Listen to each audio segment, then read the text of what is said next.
Assalamualaikum warahmatullahi wabarakatuh. Perkenalkan nama saya Nur Hayati dengan NPM 10222011.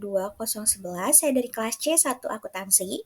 Di sini saya akan membuat video penugasan untuk rangkuman pada pertemuan kedua oleh dosen Bapak Perianto SEMSI.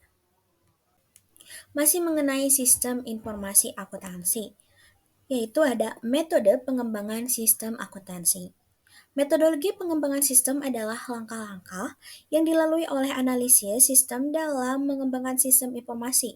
Pengembangan sistem akuntansi dilaksanakan melalui 3 tahap utama. Pertama ada analisis sistem atau sistem analis, design sistem atau sistem design, implementasi sistem atau sistem implementasi. Selanjutnya dari metode pertama yaitu ada analisis sistem. Analisis sistem dapat dibagi menjadi 4 tahap. Pertama ada analisis pendahuluan, kedua penyusunan usulan pelaksanaan analisis sistem, ketiga pelaksanaan analisis sistem, keempat penyusunan laporan hasil analisis sistem.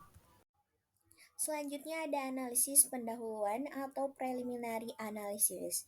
Jika perusahaan memiliki departemen sistem informasi, pekerjaan pengembangan sistem akuntansi dalam perusahaan tersebut umumnya didahului dengan diterimanya permintaan jasa pengembangan sistem informasi dari pemakai informasi kepada analisis sistem dalam departemen tersebut. Permintaan jasa tersebut dituangkan dalam surat permintaan jasa pengembangan sistem informasi dan berisi penjelasan ringkas luas pekerjaan, hasil yang diinginkan, jangka waktu penyelesaian pekerjaan. Pelaksanaan analisis sistem direncanakan oleh analisis sistem dalam suatu dokumen usulan pelaksanaan analisis sistem. Dalam dokumen usulan pelaksanaan analisis sistem menjelaskan alasan ringkas dan jelas mendasari dilakukannya pengembangan sistem akuntansi, pernyataan kinerja khusus tentang persyaratan kinerja yang diharapkan dari sistem akuntansi yang diusulkan, batasan luas analisis sistem yang akan dilakukan, identifikasi informasi yang kemungkinan harus dikumpulkan dalam analisis sistem, identifikasi sumber-sumber potensial yang dapat menyediakan informasi yang diperlukan dalam analisis sistem, daftar peristiwa besar atau titik-titik pengecekan yang digunakan untuk pengecek pengembangan analisis sistem yang dilaksanakan oleh analisis sistem. Selanjutnya ada pelaksanaan analisis sistem. Analisis laporan yang dihasilkan sistem sekarang. Dalam tahap ini, analisis sistem mempelajari laporan yang sudah dihasilkan oleh sistem akuntansi yang sekarang digunakan untuk memenuhi informasi yang diperlukan oleh manajemen namun tidak disediakan oleh sistem akuntansi yang sekarang. Menganalisis transaksi, analisis sistem kemudian melaksanakan analisis terhadap setiap transaksi. Analisis transaksi ini meliputi analisis terhadap formulir, catatan, dan prosedur yang digunakan di dalam melaksanakan setiap transaksi tersebut. Untuk setiap transaksi yang dilaksanakan perusahaan, analisis sistem mengumpulkan informasi mengenai unit organisasi yang terkait dalam transaksi, formulir digunakan, sistem otorisasi dalam pelaksanaan transaksi, catatan akuntansi yang digunakan untuk mencatat transaksi, dan prosedur pelaksanaan transaksi. Penyusunan laporan hasil analisis sistem lanjutan. Isi laporan hasil analisis sistem meliputi pernyataan kembali alasan yang mendasari dan luas analisis sistem yang dilaksanakan oleh analisis sistem, daftar masalah besar yang ditemui oleh analisis sistem, suatu pernyataan persyaratan informasi yang diperlukan oleh pemakai informasi, suatu pernyataan tentang asumsi penting yang dibuat oleh analisis sistem selama melaksanakan analisis sistem, suatu proyeksi sumber daya yang diperlukan beserta biaya yang dibutuhkan dalam perencanaan sistem akuntansi yang baru atau mengubah sistem yang sekarang digunakan oleh perusahaan. Proyeksi ini mencakup kelaikan dilanjutkan tahap-tahap berikutnya. Pengembangan sistem akuntansi, rekomendasi yang sedang bersangkutan dengan sistem yang diusulkan atau persyaratan-persyaratan yang harus dipenuhi oleh sistem yang diusulkan tersebut. Selanjutnya ada desain sistem. Definisi desain adalah proses penerjemahan kebutuhan pemakai informasi ke dalam alternatif rancangan sistem informasi yang diajukan kepada pemakai informasi untuk dipertimbangkan. Tahap desain sistem ini dibagi menjadi 5 tahap.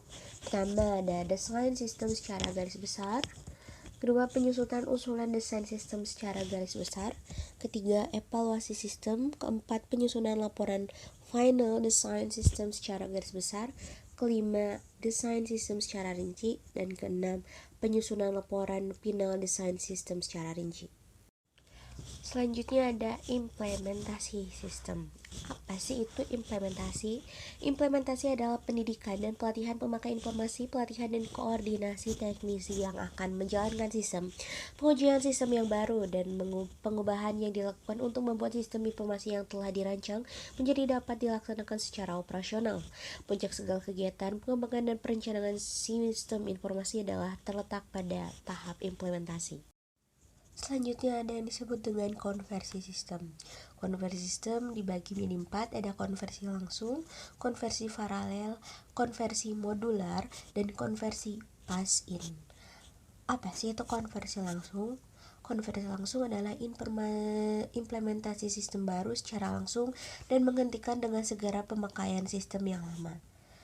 Konversi paralel adalah implementasi sistem baru secara bersamaan dengan pemakaian sistem yang lama selama jangka waktu tertentu. Konversi modular adalah implementasi sistem baru ke dalam organisasi secara sebagian-sebagian. Konversi pass-in adalah mirip dengan konversi modular. Beda yang ada di antara keduanya adalah terletak pada konversi modular membagi organisasi untuk implementasi sistem baru, sedangkan pada konversi pass-in yang dibagi adalah sistemnya sendiri. Bagian ini adalah simbol untuk pembuatan bagan alir data flow diagram, bisa dilihat oleh teman-teman. Ini ada simbol pembuatan bagan alir dokumen flow chart. Dari gambar di sini ada dokumen yang simbolnya digunakan untuk menggambarkan semua jenis dokumen yang merupakan formulir digunakan untuk merekam data terjadinya suatu transaksi.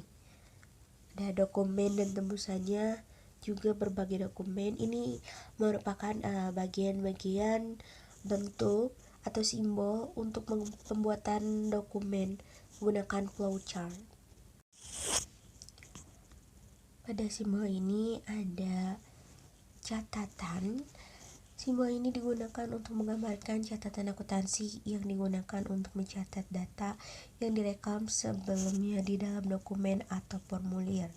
Jadi di sini merupakan ada beberapa bentuk simbol yang fungsinya sebagai catatan, juga ada penghubung pada halaman yang sama atau on-page connector, serta ada akhir arus dokumen yang mengarahkan ke pembaca ke simbol penghubung halaman yang sama yang bernomor seperti yang tercantum di dalam simbol tersebut. Selanjutnya juga ada beberapa bentuk simbol lain. Ada simbol untuk kegiatan manual, keterangan dan komentar, dan arsip sementara. Bisa dilihat bentuk-bentuk simbolnya. Ada bentuk segitiga ke bawah yang posisinya untuk arsip sementara, atau A menurut abjad, N menurut nomor urut, dan T kronologis menurut tanggal. Simbol ini digunakan untuk menunjukkan tempat penyimpanan dokumen seperti lemari arsip dan kotak arsip. Terdapat 2 tipe arsip dokumen, ada arsip sementara dan arsip permanen, dan ini segitiga ke bawah merupakan arsip sementara. Selanjutnya ada simbol lainnya, ada arsip permanen. Kebalikan dari arsip sementara tersebut, ada one line computer process.